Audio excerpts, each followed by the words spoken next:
اردو دنیا ہے، جی۔ سہ ماہی فکر و تحقیق ہے، ہاں، بچوں کی دنیا ہے، خواتین دنیا ہے، آپ اردو دنیا سے منسلک اردو ہیں۔ دنیا اور کبھی کبھی فکر و تحقیق وغیرہ، تو آپ کو جو بھی صاحب کچھ ہو. اردو زبان و ادب کے ساتھ آپ کی بڑی گہری دلچسپی ہے۔ آپ کی کتنی کتابیں شائع ہو چکی ہیں آپ کو؟ میرا لکھنے کا جو میدان ہے وہ دو موضوعات میری دلچسپی کے خاص طور سے رہے ہیں۔ ایک موضوع دینی اسلامی ہے اور دوسرا ادبی ہے۔ میں نے دینیات کے حوالے سے بھی کئی کتابیں لکھی، تقریباً 3 کتابیں میری شائع ہو چکی ہیں، اور ایک مسودے جو ہیں وہ انشاءاللہ جلد ہی شائع ہو جائیں گے۔ اس کے علاوہ 2 ادبی کتابیں منظر عام پر آ چکی ہیں، جس میں ایک امیر خسرو پر خسرو نامہ ہے، جی۔ اور ایک اردو تلفظ کے حوالے سے ہے، اردو میں تلفظ، معنویت اور مسائل۔ جی۔ یہ کتابیں میری منظر عام پر آ چکی ہیں۔ آپ شاعری بھی کرتے ہیں، آپ نے افسانے بھی لکھے ہیں، اور صحافت سے بھی آپ کی دلچسپی ہے۔ یہ کس طرح ممکن ہوا؟ کیا آپ کے مطلب آباء و اجداد میں یا خاندان میں کوئی ادب سے دلچسپی رکھتا تھا، یا لکھنے پڑھنے کا یہ سلسلہ جو چل رہا تھا آپ کے خاندان میں؟ مجھے لگتا ہے کہ یہ میرے اندر فطری ایک صلاحیت کہیے، فطری ذوق کہیے، اس لیے کہ میرے دادا مرحوم جناب محمد اسماعیل صاحب علیہ الرحمہ، تو وہ بھی اردو زبان بہت اچھی جانتے تھے اور شاعری بھی کیا کرتے تھے، اس میں اچھی شاعری کرتے تھے۔ پھر میرے والد محترم خود شاعر ہیں، ان کا شعری مجموعہ ابھی 1 آدھ مہینے کے اندر انشاءاللہ منظر عام پر آنے والا ہے، جی۔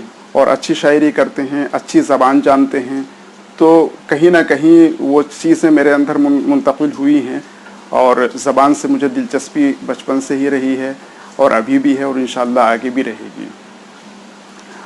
تو آپ نے کہا کہ تحریر صحافت کہاں سے ملی؟ وہیں سے ملی ہے؟ وہیں آپ کے سے، والدین جو لکھ رہے ہیں، شاعری کر رہے ہیں، وہیں سے جی تحریر ملی ہے آپ کو؟ جی، اس کے بعد میں جو ہے دوران تعلیم جو ہے، وہ جب ہم دارالعلوم دیوبند میں تھے تو وہاں پر دیواری پرچے نکلتے ہیں، جی۔ یعنی دیواری پرچے ان کو کہا جاتا ہے، تو اس میں جو ہے وہ طلبہ مضامین لکھتے ہیں۔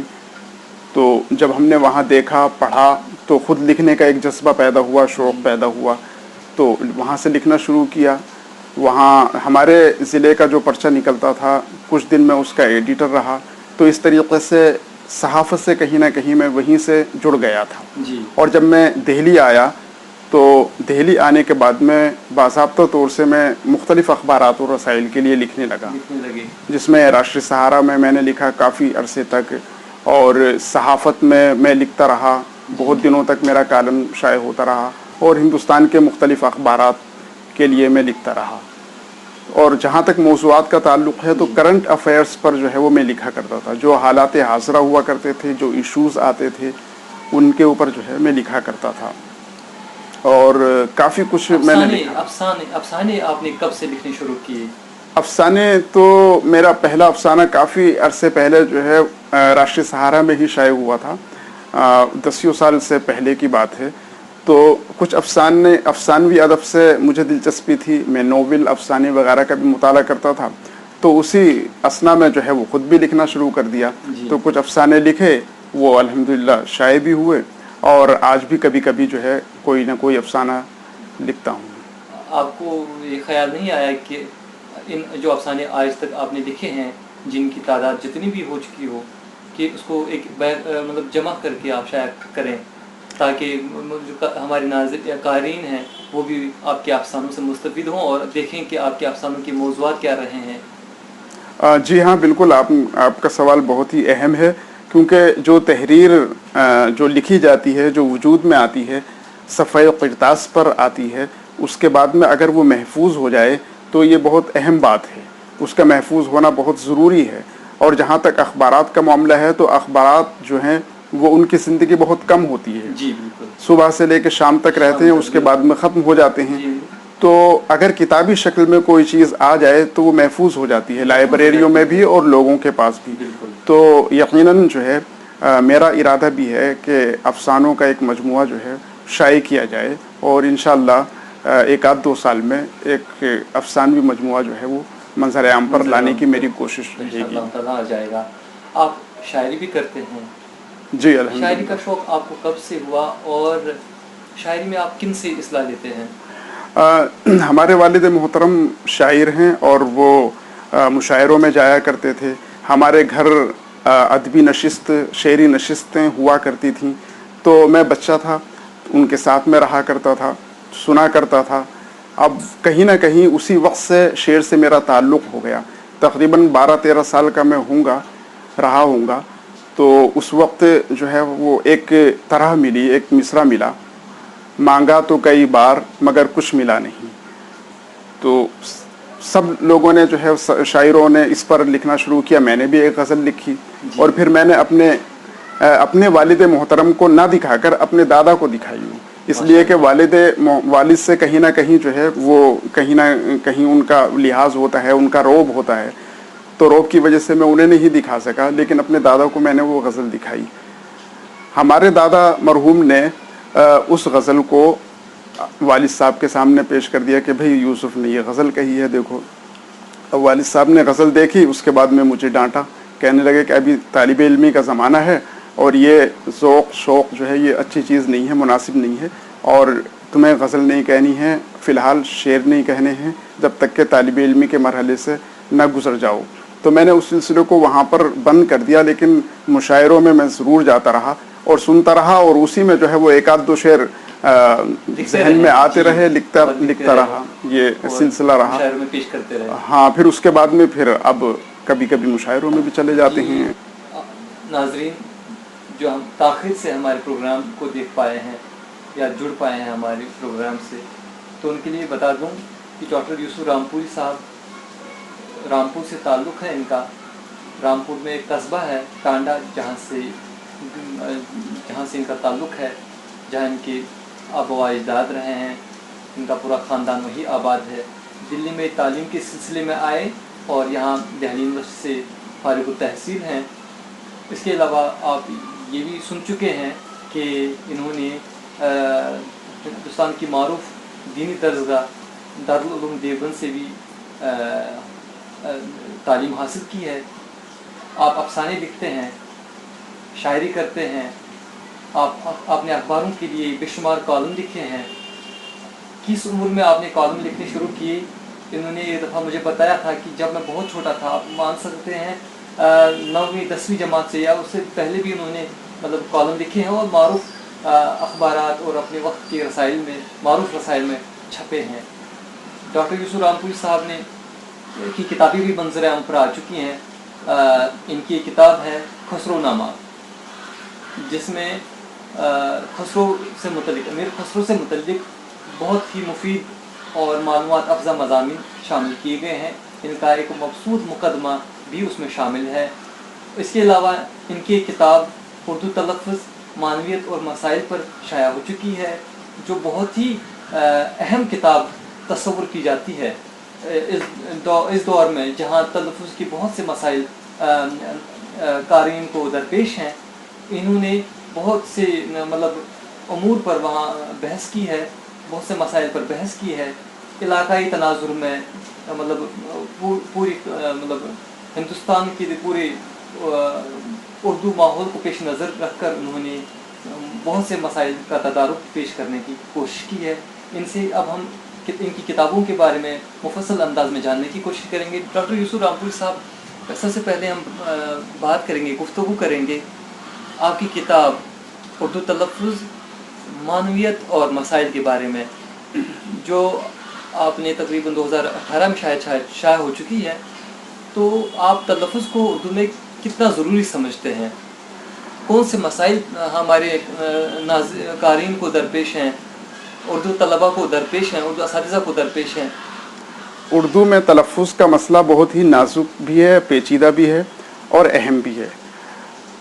افسوس اور تشویش کی بات یہ ہے کہ جس قدر یہ اہم اور نازک مسئلہ ہے, اسی قدر اس مسئلے سے بے توجہی برتی جا رہی ہے. جی, میں نے مختلف سیمیناروں میں, ادبی نشستوں میں شرکت کی اور وہاں پر مقالہ نگاروں کو مقالوں کی قرأت کرتے ہوئے دیکھا, سنا, اور اس کے علاوہ اساتذہ وغیرہ کی تقریریں بھی سنی. جی, تو میں نے سیمیناروں میں کانفرنسوں میں دیکھا کہ اردو کے بہترین الفاظ جو اپنے صحیح تلفظ کی وجہ سے کشش رکھتے ہیں اور چاشنی رکھتے ہیں، غلط وہاں ان کا تلفظ کیا جا رہا تھا جی اور ان کا مسا جو تھا وہ کرکرا ہو گیا.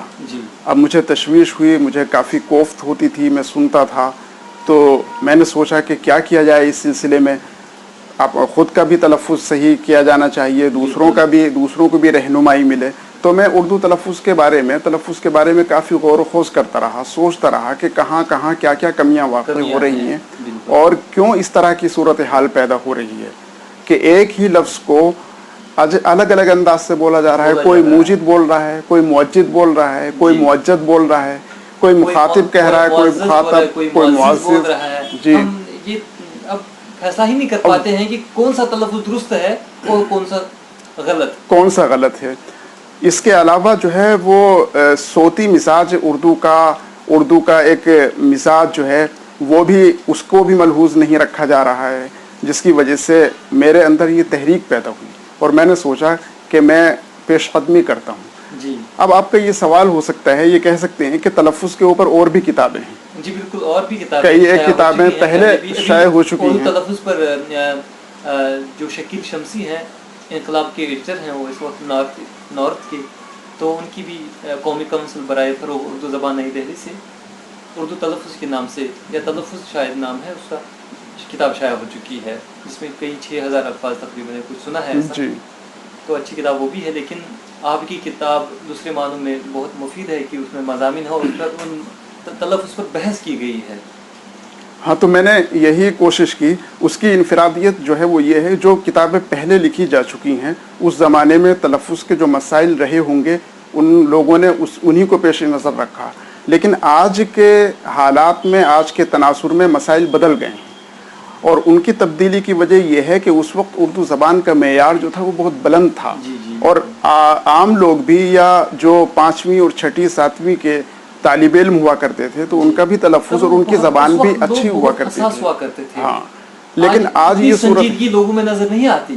جی، ابھی اتنے سیمینار ہو رہے ہیں، اتنے ورک شاپ ہو رہے ہیں، لیکن کہیں بھی کوئی سیمینار اس موضوع پر منعقد نہیں کیا جاتا کہ ہم پہلے اردو تلفظ کو درست کرتے. اردو املا پر بھی، املا کے حوالے سے بھی بہت پریشانیاں ہیں، جبکہ بہت کم کتابیں اس پر موضوع پر لکھی گئی ہیں.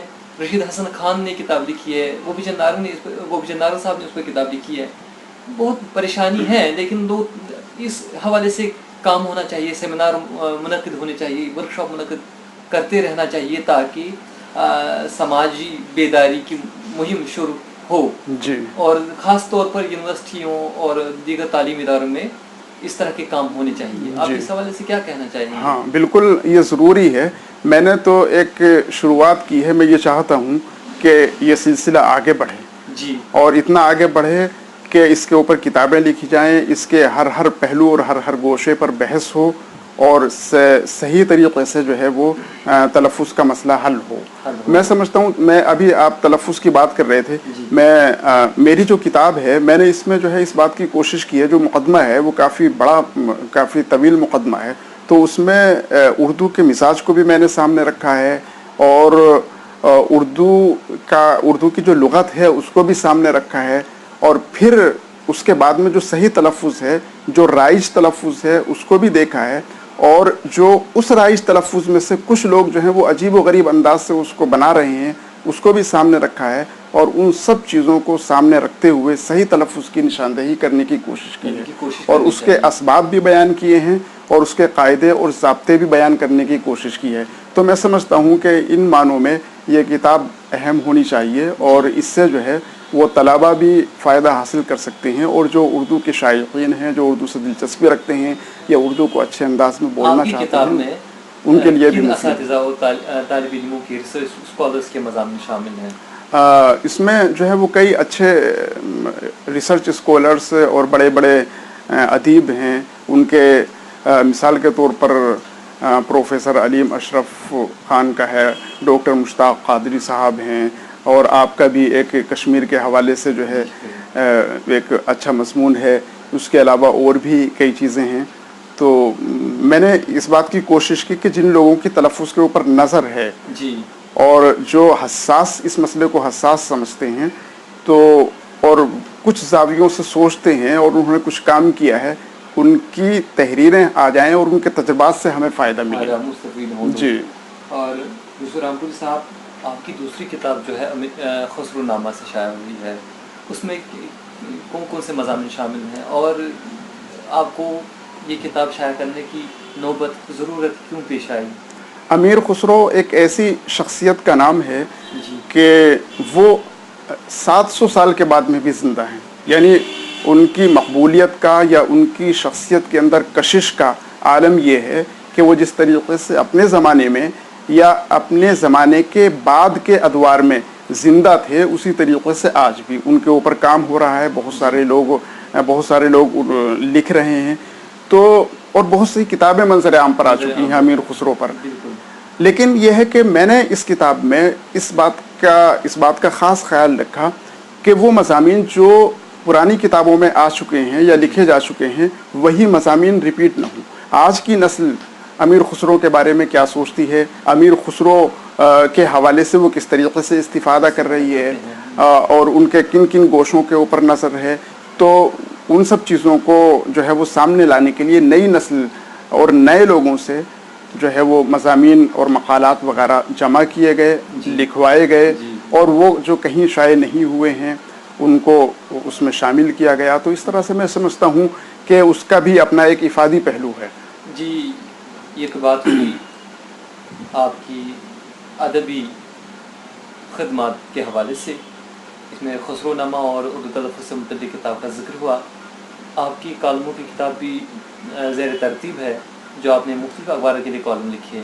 کیا نام رکھا ہے آپ نے اس کا اور کتنے صفحات پر مبنی کتاب شائع ہوگی؟ یہ تقریباً 400-450 صفحات پر مشتمل جو ہے وہ کتاب ہوگی.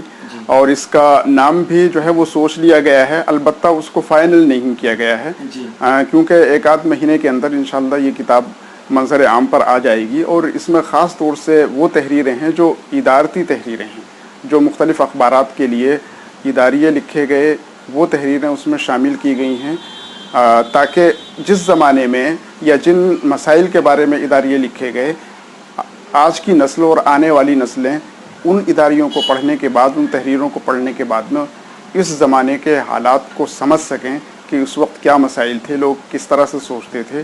تو ان کو بھی جمع کرنے کی کوشش کی گئی ہے. یہ جی یوسف رام پوری صاحب، آپ نے دینی موضوعات سے متعلق بھی کتابیں لکھی ہیں، تو ان کتابوں کے نام کیا رکھے تھے آپ نے، یا کہاں سے شائع ہوئی وہ کتابیں آپ کی؟ ایک کتاب میں نے اسلام، امن اور دہشت گردی کے عنوان سے لکھی تھی جو تقریباً 15 سال پہلے، اسلام، امن اور دہشت گردی. اس میں نے اس موضوع سے بحث کی تھی کیونکہ اسلام کے بارے میں، اسلام دشمن عناصر یا یوں سمجھ لیجئے جو اسلام سے معاندانہ رویہ رکھتے ہیں وہ اسلام کے اوپر الزام لگاتے ہیں کہ اسلام دہشت گرد ہے. بات صرف مسلمانوں تک نہیں ہے بلکہ اسلام کو سیدھا سیدھا جو ہے وہ ٹارگٹ کیا جاتا ہے. تو یہ مسئلہ جو ہے وہ آج سے نہیں بلکہ کئی دہائیوں سے چل رہا ہے اور بہت حساس مسئلہ ہے. تو حالانکہ اسلام اپنے بارے میں یہ دعویٰ کرتا ہے کہ وہ امن پسند ہے، وہ امن کی تعلیم دیتا ہے اور امن کا گہوارہ پوری دنیا کو بنانا چاہتا ہے. یہ موضوع رکھا ہے آپ نے اس کتاب میں، جیسے کہ ظاہر ہے عنوان سے بھی ظاہر ہے، اسلام، امن اور دہشت گردی ہاں دنیا میں اس وقت موضوع بنا ہوا ہے. جی تو آج کل ہر طرف جو امن و امان اور قرآن اور حدیث کے حوالے سے بات کی گئی ہے کہ لوگ براہ راست اسلام کے جو اسلام کی پرائمری سورسز ہیں، بنیادی جو ذرائع اور ماخذ ہیں ان سے استفادہ کریں. اور انہی حوالوں سے جو ہے وہ بات کی گئی ہے کہ اسلام امن پسند ہے اور کس طرح سے. اس کے علاوہ کون سی کتاب ہے؟ اس کے علاوہ ایک کتاب مسجد اقصی، اس کے وہ جو ہے اس کی فضیلت کے بارے میں، تاریخ کے بارے میں، اور پھر جو مسائل ہیں مسجد اقصی کے جو چلے آ رہے ہیں اور آج بھی چل رہے ہیں، تو وہ ساری چیزیں اس کے اندر آپ نے جی جمع کی. تو اور آپ نے پی ایچ ڈی اردو قصیدہ نگاری اور اردو اور عربی قصیدہ نگاری کا تقابلی مطالعہ پر کیا ہے. جی کیا اردو کی قصیدہ نگاری سے متعلق آپ کا کیا خیال ہے، اور عربی قصیدہ نگاری سے متعلق آپ کیا جانتے ہیں؟ ہمارے ناظرین کو آپ اس سے متعلق کیا معلومات فراہم کرنا چاہیں گے؟ قصیدہ ایک بہت ہی اہم صنف رہی ہے، اردو کی بھی اور عربی کی بھی۔ اس کی شروعات، اس کا آغاز جو ہے وہ عربی سے ہوا۔ عربی میں زمانہ جاہلیت میں قصیدے لکھے جاتے تھے، اور زمانہ جاہلیت کے بعد میں زمانہ اسلام میں بھی قصیدے لکھے گئے، دور اموی میں بھی لکھے گئے، دور عباسی میں بھی لکھے گئے، اور ان کا سلسلہ چلتا رہا۔ تو عربی میں قصیدے کی روایت بڑی مستحکم ہے۔ پھر اس کے بعد میں وہ قصیدے کی روایت جو ہے وہ فارسی میں منتقل ہوئی، پھر فارسی سے جو ہے اردو میں آئی، اور اردو میں بھی قصیدہ نگاری کو بڑی اہمیت حاصل ہوئی، اور بڑے بڑے شعراء نے قصیدہ نگاری کی طرف توجہ کی اور اہم قصیدے لکھے۔ حالانکہ عربی قصیدوں کی تو اپنی جگہ اہمیت ہے اور وہ بہت مشہور ہیں، خاص طور سے زمانہ جاہلیت کے سب معلقات ہیں، اور پھر مفضلیات، اور اس کے علاوہ بہت سارے قصیدے ہیں جو بہت ہی اہم ہیں۔ لیکن جب ہم اردو قصائد پر نظر ڈالتے ہیں، ہم محمد قلی قطب شاہ کے قصیدوں کو دیکھتے ہیں، ان کے بعد کے قصیدہ نگاروں کو دیکھتے ہیں، ذوق کے قصیدے غالب ہیں، اور سودا ہیں، نصرتی ہیں، تو پوری ایک روایت ہے، اور تقریباً ہر شاعر نے، ہر اہم شاعر نے اس کی طرف توجہ کی ہے، اور کلاسیکی شاعری جو ہے وہ آپ کو قصیدوں میں ملے گی۔ اگر آپ اردو شاعری سے واقعی لطف اندوز ہونا چاہتے ہیں اور استفادہ کرنا چاہتے ہیں اس کی کلاسیکی شاعری سے، تو آپ کو قصیدے کی طرف جانا ہوگا اور قصیدوں کو پڑھنا ہوگا۔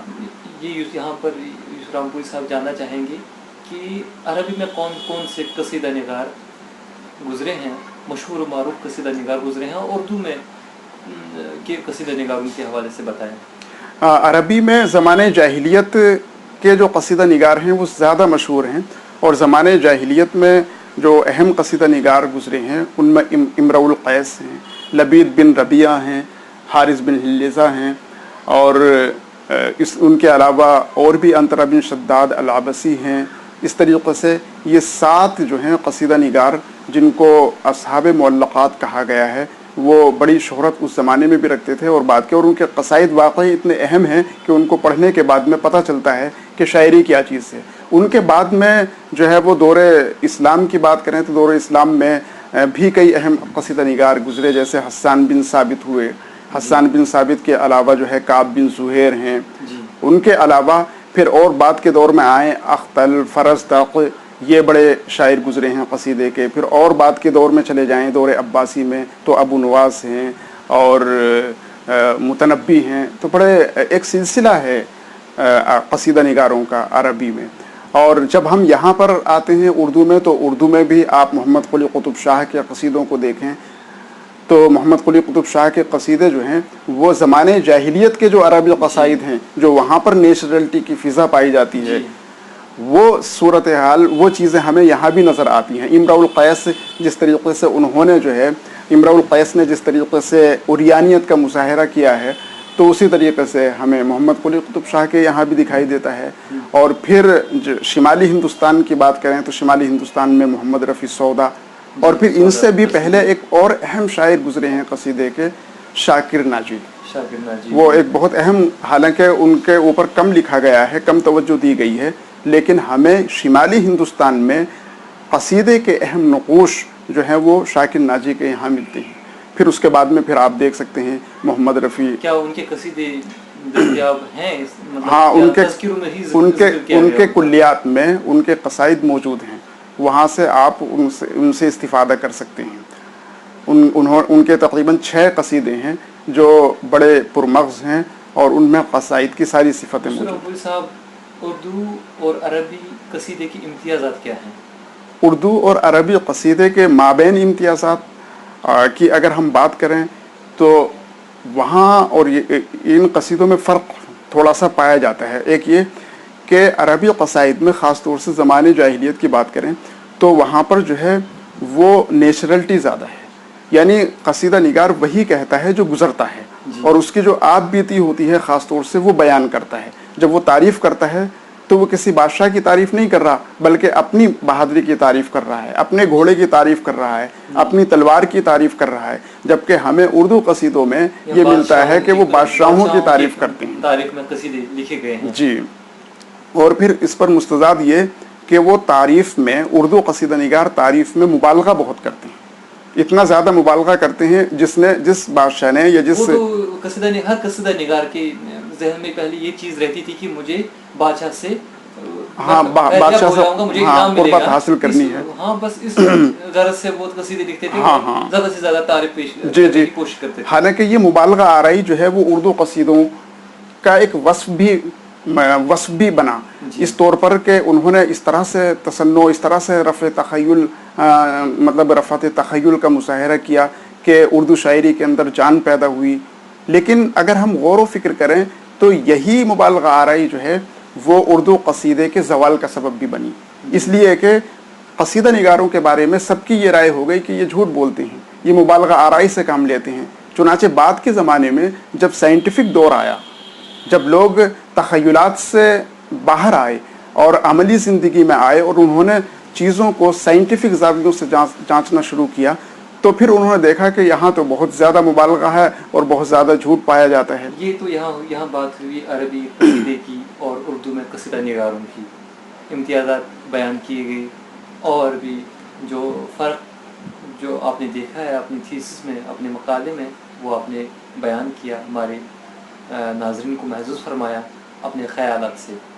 اب جاننے کی کوشش کریں گے کہ یہاں قصیدے کا زوال ہوا ہے, قصیدہ اب بالکل زوال پذیر ہے.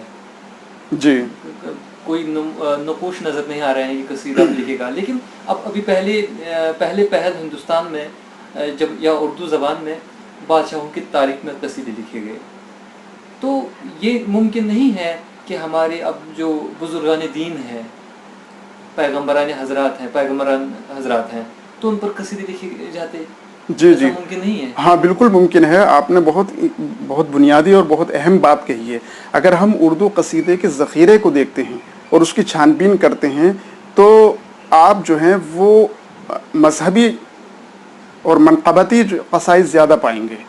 یعنی حالانکہ اس میں کوئی شک نہیں کہ بادشاہوں کی تعریف میں بہت زیادہ قصیدے کہے گئے, لیکن یہ بھی ایک سچائی ہے کہ بزرگان دین کے بارے میں اور صحابہ کے بارے میں اور پیغمبروں کے بارے میں بھی قصیدے لکھے گئے, اور اتنے لکھے گئے کہ وہ اردو میں ایک بہت بڑا سرمایہ ہے, بہت بڑا ذخیرہ ہے.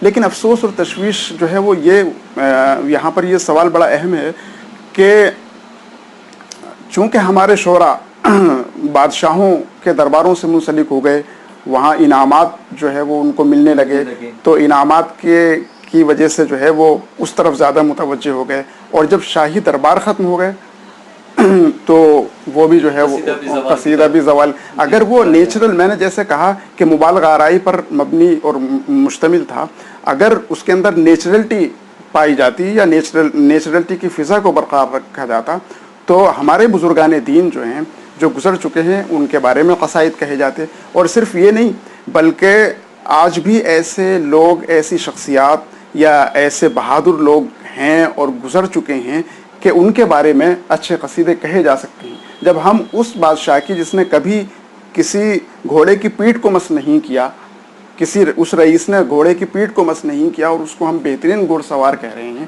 تو کیا ہم واقعی اس بہادر کو جس نے بڑے کارنامے انجام دیے اس کی تعریف میں قصیدے نہیں لکھ سکتے؟ نہیں لکھ سکتے. یہی سوچنے والی بات ہے.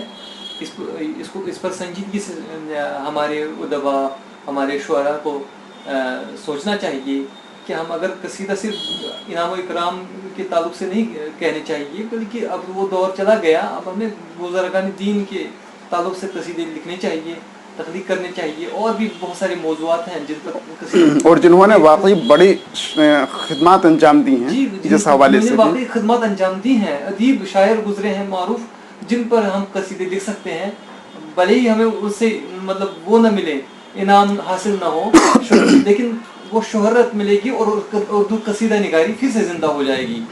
لیکن ایک چیز اور ہے کہ شاعر ہو یا کوئی بھی, زیادہ تر سہولت پسندی آ گئی ہے لوگوں میں. قصیدے کی جو صنف ہے وہ اپنے آپ میں بڑی اہمیت کی حامل ہے اور بڑی نزاکت ہے اس کے اندر. تو اس میں محنت درکار ہے.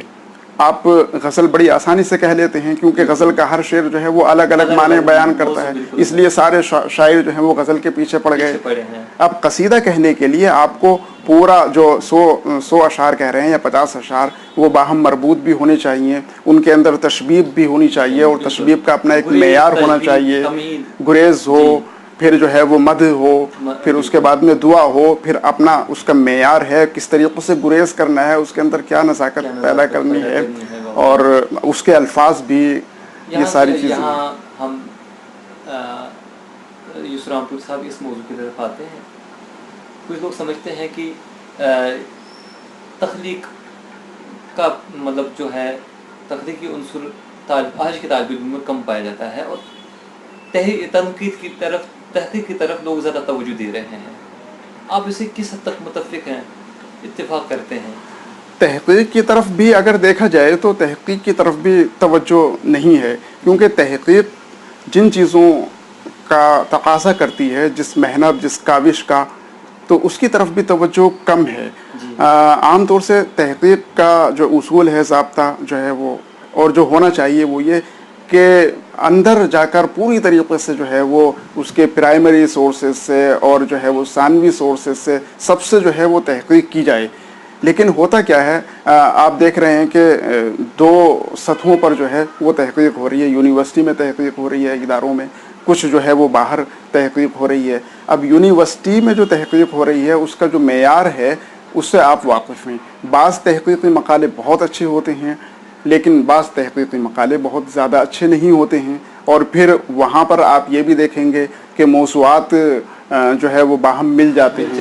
یوسف رام پوری صاحب, آج اردو زبان کس سمت کی جانب گامزن ہے؟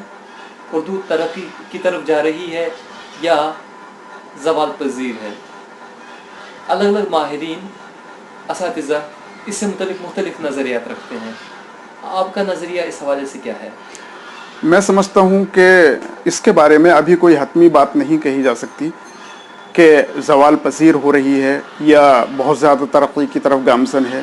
زوال پذیر وہاں پر تو رہی ہے جو اردو کی قدیم بستیاں تھیں, وہاں وہ صورتحال نہیں ہے آج جو پہلے کبھی ہوا کرتی تھی. لیکن یہ ہے کہ وہیں ایک خوش آئند بات یہ ہے کہ اردو کی نئی بستیاں بھی بسی ہیں, اور اردو نے اپنا حلقہ وسیع کیا ہے. نہ صرف ہندوستان میں بلکہ ہندوستان کے علاوہ بیرون ہند کے کئی ممالک میں اردو بولی جا رہی ہے, سمجھی جا رہی ہے, تو لکھا جا رہا ہے. پھر اردو کے اندر اپنے اندر اتنی قوت اور کشش ہے کہ وہ اپنے راستے خود بنا لیتی ہے. جیسے کہ دریا ہے, اس کو روکنے کی کوشش کی جاتی ہے لیکن وہ اپنا راستہ تلاش کر لیتی ہے. تو اردو کے اندر یہ خصوصیت ہے کہ وہ اپنا راستہ خود بنا رہی ہے. ورنہ آپ اگر غور و فکر کریں, گزشتہ 2-3 دہائیوں پر نظر ڈالیں تو آپ کو نظر آئے گا کہ اردو کو روکنے کی بھی کوشش کی گئی, یا اردو کے پاس وسائل نہیں رہے, مگر اس کے باوجود آج بھی اردو زندہ ہے اور بالکل روشن ہے, اور لوگ متوجہ ہیں اس کی طرف, اردو کی طرف. جو اردو والے نہیں ہیں وہ بھی اردو سیکھنا چاہتے ہیں. تو یہ کہا جا سکتا ہے کہ اردو کے ادیب ہر جگہ نظر آ رہے ہیں, سوشل میڈیا پر, ہر جگہ, فیس بک, واٹس ایپ پر ادبی گروپ قائم کیے گئے ہیں, فیس بک پر فورم چلائے جا رہے ہیں, گروپ قائم کیے جا رہے ہیں, افسانے وہاں شائع کیے جا رہے ہیں, کسی بھی طرح اردو میں لکھا جا رہا ہے. ہر اعتبار سے اردو ٹیکنالوجی سے جڑ گئی ہے, ٹیکنالوجی سے جڑ گئی ہے. ٹی وی پر نظر آ رہے ہیں اردو کے ادیب, ریڈیو پر نظر آ رہے ہیں, اب اردو کے کئی چینلز قائم کیے گئے ہیں. تو مطلب ہر اعتبار سے البتہ یہ ہے کہ زمینی سطح پر جیسے اسکولز ہیں تو وہاں پر جو اردو پڑھائی جاتی تھی پہلے, وہاں پر اردو نہیں پڑھائی جا رہی ہے یا کم پڑھائی جا رہی ہے. مگر آپ کو یہاں اس بات کو بھی ملحوظ رکھنا ہوگا کہ جو مدارس ہیں, مدارس میں اردو کی باضابطہ تعلیم ہوتی ہے. چاہے چھوٹے مکاتب میں بھی اور چھوٹے جو بڑے مدرسے ہیں وہاں پر بھی اردو کی تعلیم ہوتی ہے, اور جو کچھ پڑھایا جاتا ہے وہ اردو کی وساطت سے پڑھایا جاتا ہے, میڈیم کے طور پر پڑھایا جاتا ہے. تو اگرچہ ان کے موضوعات چاہے الگ ہوں, ان کے علوم اور فنون چاہے وہ الگ ہوں, مگر چونکہ اردو میڈیم سے وہ علوم حاصل کرتے ہیں اس لیے ان کو اردو آ جاتی ہے. تو اردو جاننے والے الحمدللہ آج بھی کافی ہیں, اور آگے بھی ہم یہ امید کر سکتے ہیں کہ اردو آگے بھی زندہ رہے گی اور اپنے راستے بناتی رہے گی. جی یقیناً حوصلے پست نہیں ہونے چاہیے, بلکہ اعتماد کے ساتھ ہمیں آگے بڑھنا چاہیے, اور جو ہمارا کام ہے اس میں بالکل مزید سرگرم ہونا چاہیے. اور لوگوں کو دکھانا چاہیے، ثابت کرنا چاہیے کہ ہم بالکل کسی بھی اعتبار سے اور لوگوں سے اور شعبوں سے اور مضامین میں لکھنے والوں سے کسی لحاظ سے کم تر نہیں ہے، بلکہ اردو زبان کا مستقبل روشن ہے، اردو والوں کا بھی انشاءاللہ تعالی مستقبل روشن رہے گا۔ یوسف رامپوری صاحب، آپ نے ہمیں اپنا قیمتی وقت دیا، ساری باتیں نہیں ہو سکتی، یقیناً ساری باتیں نہیں ہو سکتی اس مختصر سے وقت میں، تو انشاءاللہ تعالی آپ کو پھر کبھی کسی موضوع پر مدعو کریں گے۔ آپ نے ہمیں اپنا وقت دیا، اس کے لیے ہم بہت مشکور ہیں، ممنون ہیں آپ کے۔ ناظرین، جی ہاں، آپ گفتگو سماعت فرما رہے تھے ڈاکٹر یوسف رامپوری صاحب سے۔ ناظرین، آئندہ ہم کسی نئی شخصیت کے ساتھ آپ کے روبرو ہوں گے، تب تک کے لیے ہمیں دیجیے اجازت۔ لیکن اجازت سے پہلے میں یہ کہنا چاہوں گا کہ ہماری چینل کو ضرور سبسکرائب کیجیے گا۔ سبسکرائب کرنے کے بعد ایک بیل آئیکن آ جاتا ہے، گھنٹی آ جاتی ہے، اس پر پریس بھی کیجیے گا، اس کو دبائیے گا، اس سے آپ کو نوٹیفیکیشن ملے گی ہمارے پروگراموں کی۔ جی ناظرین، ہمیں اجازت دیجیے،